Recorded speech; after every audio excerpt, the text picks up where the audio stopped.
Conceive, believe, achieve. This is former UFC middleweight champion of the world, Michael Bisping. Paddy the Baddy here. You're listening to Combat Sports UK. And you're watching Combat Sports UK. Hello and welcome back to Combat Sports UK. Today I'm joined by one of the UK's best fighters, James Hendin. How you doing, man? I'm good, mate. I'm good. Thank you for having me on. I hope you're all good as well. Doing well, man. It's a big card coming up, fighting in front of 60,000 people at the Deutsche Bank Stadium. How excited are you to get out in front of that crowd? I mean, it's every fighter's dream to fight on such big shows like that. So, like I said, the goal always remains the same. Like I've spoke to other people about it. Like the goal always remains the same. Like as long as you get your hand raised at the end of the night, that's the only thing that matters. But I feel very, very fortunate to be able to to fight on such a big event. So yeah, I feel very fortunate. And if I'm not mistaken, you have German roots. How excited are you to get the chance to fight in Germany? I mean, when like I think people are getting like a bit twisted with like the whole German thing. I've got my parents were English and they were in the British forces. They just happened to be living in Germany when I was born. I lived there for four Right. years. So but apart from that, but yeah, I'm very excited to be going back to Germany. I mean, I haven't been back since maybe like being 5, 6 years old. So it's been a long, long time. So I'm looking forward to going back there. And I mean, what better way to go back and have a scrap as well. Where did you live in Germany? So I was born in a place called Viersen. Hmm. It's like I think like the next big sort of city near it will be like Dusseldorf, Mönchengladbach, them sort of big cities. So it was Right. only like a small little place. Because I live near Frankfurt, so me as a fan of MMA, but then also as a fan of football as well. It's exciting seeing the event come to the Deutsche Bank Stadium. I don't know if you're a big football fan. I mean, when I was a kid, I was kind of a football fan, but like as I've gotten older, I'm just being like, ah, Mm. like I'm not really too bothered about football too much. To be honest with you, the only sports I enjoy watching are just combat sports. They're the only sports that I kind of like invest my time into. So yeah. Yeah. And this is your second fight of your Oktagon tenure. Your last fight was a very impressive performance. Talk to me about that performance and what you took away from it. My like he was a very, very good opponent, first of all. Like I had a couple issues with actually getting an opponent for that card, so I felt very fortunate that I was able to actually get a fight anyway on the Birmingham show. But yeah, I mean, if I'm being honest with you, I wasn't really happy with my performance at the end of it. I felt like the finish probably could have came a little bit sooner, but at the end of the day, I got the win, and that's all that matters. And I was very, very happy to get the win, and also and have such a dominant performance on my debut with Octagon as well. So yeah. And the your opponent in Frankfurt is a very talented opponent as well. Yeah. How do you feel about that fight and him as an opponent? I think he's a very, very good opponent. Like I think he's very, very. I'm just excited though. Like I'm super, super, super excited to go in there and like put my skills up against his skills. And that's how what it is every single time I fight. I always feel like, people always go, "Oh, who's your toughest opponent in this? Who's your toughest opponent that?" And it's like your toughest opponent is the next person you're fighting. Everyone else is irrelevant. Everything else is irrelevant. So yeah, I'm just looking forward to going in there and competing against another high level fighter. So I look forward to it.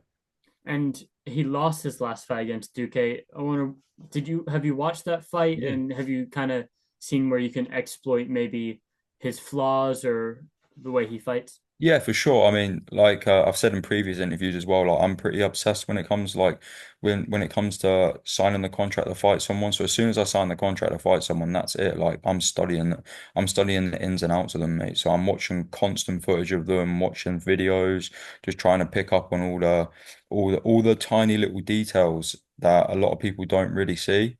Um, just trying to see his reactions, his shots that he throws and just everything like that, really, but really, really study the ins and outs of him. And it's been exciting so far. So yeah. And you are ranked third in the featherweight rankings. Do you feel that a win over Machaev will put you next for the title? Yeah, possibly. Yeah, yeah. I mean, like like I just said to you earlier, it's more like I don't really think about that sort of stuff. If it happens, great, wicked. Like if they offer me the title, awesome. But at the end of the day, the only thing that matters is getting my hand raised on the 12th of October and beating my opponent. So that's the only thing that matters. And doing it in an impressive way as well. Like I don't want to go out there and just kind of get a win by the skin of your teeth. Like I want to go in there and I want to dominate from start to finish. Like I want to completely destroy him, you know. It is and all jokes aside, and I give him all the respect in the world because I do think he's a very, very high level fighter. But like that's just me as an individual. Like I want to go in there and I want to destroy people, you know. So Yeah. And I was speaking to Max Holzer yesterday about the crowd and everything, and he said he doesn't really care about the crowd because he only has to fight one guy, right? yeah. And as you said, like your full focus, while the stage is cool, it's the one guy. So how do you get away from the distractions of 60,000? Now they're doing a halftime show to the biggest card in Octagon MMA history. How do you remove all of those distractions to solely focus on Machaev? Well, for me, I mean, I can't really speak on like everyone else because I feel like everyone else probably has their own little things. But for me, like the probably the thing that helps the most is just visualization.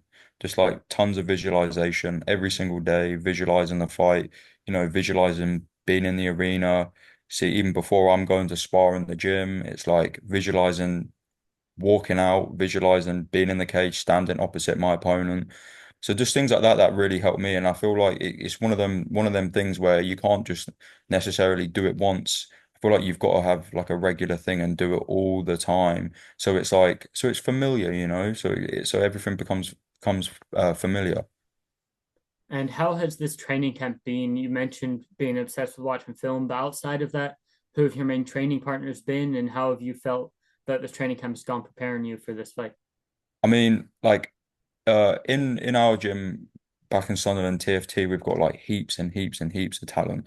We've got loads of guys, all the way in the UFC, or from the UFC, Cage Warriors, Octagon, PFL guys. Like we've got so much talent in the gym. So like I don't really feel like I need to go anywhere. And mostly like my head coach Andrew Fisher, like I think he's arguably one of the best coaches in the UK, if not in the world, in my opinion. Just like he's just so obsessed, like so obsessed. I've never met someone in my life as obsessed with the sport of MMA as what he is. So I feel like having someone like that in your corner, and not only in your corner, but like throughout camp every single day, I feel like it's almost like a cheat code. Yeah. So I feel very, very prepared, and like I say, I feel very fortunate for the guys in the gym and to have him as a head coach to get me prepared for this fight. And how proud are you to represent the UK on a stage like this as well? Yeah, I'm super proud. Like I'm always proud. I mean, it's the first time having a fight outside of the UK, um, which is still like really cool. But like at the end of the day, mate, like I said to you earlier, it's like the only thing that matters is going in there and beating my opponent. Like I don't think about anything else. All I think about is him and myself. That is it. Do you plan to do any other traveling while you mentioned fighting for the first time outside of the UK, Yeah. coming over to Germany, Germany is right in the middle of Europe, so you can get around everywhere. Have you planned any other little trips? Uh, nah, not as such planned any trips. Like, haven't really thought about it to be honest with you. Like, don't get me wrong. Like, when I get to Germany, it'd be nice to go out and explore Frankfurt a little bit more. And hopefully, I would like to go back there again soon. Like, if I really like it there, like I'd like to go back there soon. But I haven't really got any plans of going out and exploring more of Europe, as such so fast anyway. And are you a guy who likes food? Do you have any idea of the German cuisine you would like to dig in on after the fight? Yeah, for sure. Like, I mean, I grew up eating like, frikadellas, things like that. Like, not many people really know what frikadellas are, like bratwursts and, the rest of it. All the other delicious German foods. So I'd definitely be indulging after the fight in some nice German cuisine. What about a German Doner Kebab, like a proper one? Yeah. So funny you say that, right? Like I've never actually had a proper German doner kebab. Like my mum and dad always like rave about it from like when they lived there. They're always like the German doner kebabs, they're the best. And I'm just always like, yeah, whatever, but I've always heard good things about the German doner kebab. So that's another thing I'll be indulging in after the fight as well. But I'm like a bit of a traditionalist though. Like I like to have like the traditional food, the traditional cuisine from that area, you know. So Mm. like I'm a bit that way inclined with it. But don't get me wrong, I'll definitely be overindulging after the fight for sure. And how do you feel about it with Octagon? They always hold the fighters until the end of the night for the press conferences. Is that something that is difficult for maybe your plans for later that night that you have to stay in the arena? Or are you happy to sit, watch the fights, and then answer the questions? No, of course. I'm always happy to sit and watch the fights. If anything, like, I'm not just gonna be obviously just sat watching the fights. I'm gonna be with my team. I'm gonna be there with my family. I'm gonna be there with all the supporters that have came over to me. So it's gonna be nice, because the last thing I'd want is to me fight and then leave the arena, then whoever's just came over to Germany, then just fly all that way, then just to leave after watching my fight. It seems like a bit of a shame. Like I want them to stay and enjoy the whole event as well. Like because it's such a big historical event. Like why would you not want to stay and watch the whole thing, As well, it would be like going to the Champions League final, right? And leaving at half time. You just wouldn't do that. So but yeah, so it doesn't really bother me at all, to be honest with you. Yeah, and did you see who's doing the concert for I the card? heard, I heard he's doing the concert. Yeah, I think it's funny when I didn't recognize the name, and as soon as I heard the song, I just got flashbacks to playing FIFA when I was younger. yeah, yeah, yeah, It's yeah, quite yeah. funny. But Oh, I mean, like I said, I never really played FIFA and that, but it was actually my girlfriend the other day. She actually told me who was playing at the concert, and I was like, oh, well, that's pretty cool, you know. And I don't know if you've had a chance to look at the other fights on the card, but Christian Ekeling versus Christian Jungwirth, obviously the King of Germany fight, the reason this card has come together. How do you feel about that fight? Who do you think gets the win there? Oh, I don't really know, to be honest with you. Like, I'm kind of a bit like stuck in the mud about that fight. Like, I don't know. I feel like at them higher weight divisions as well, I feel like anyone's kind of got a puncher's chance. Do you know what I mean? So Yeah. probably I feel like whoever's gonna switch off first, then I feel like there's gonna be a knockout. That's how I feel. I feel like there's definitely gonna be a finish, but I can't. I'm kind of stuck in the middle of who's gonna get a finish because I just think at them sort of weights and stuff like that, I feel like anyone's kind of got a puncher's chance. So I'm kind of stuck in the muddle. I'm sitting on the fence for that one. I'm not too sure. And a former opponent of yours in Jordan Vucenic recently fought in oh, not recently, it was now 2 months ago, Yeah. but he fought in the UFC. I wonder what you thought of his debut performance on short notice. No, I thought to be honest with you, right? Like I thought like that he had won the fight. Like he dominated the first round. The second round was very close, and he definitely lost the last round. But I felt like the second round for me, like he probably done the better work. He caused the most damage.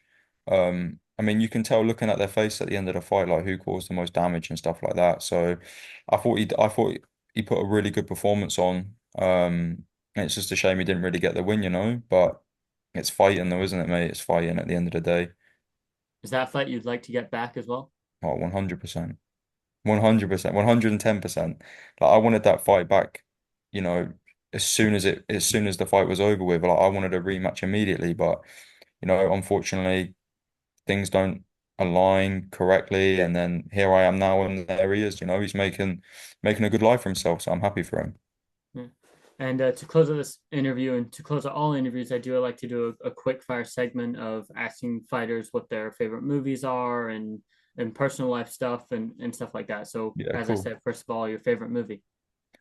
My favorite movie will have to be Troy. Hmm? I think that's a Fa- great movie. Favorite TV show? Favorite TV show of all time? Yeah, All time. I think that's a bit of a hard one, but I'd probably have to say Only Fools and Horses. It's like I don't know if you've heard of it, but it's like a I haven't known. UK it's like a very, very old English TV show, like a comedy. It's just absolutely brilliant. It's just British humor 101. Like you're not gonna get much funnier stuff than that. So Only Fools and Horses. Your favorite music artist or genre? Probably my favorite genre of music would be rap.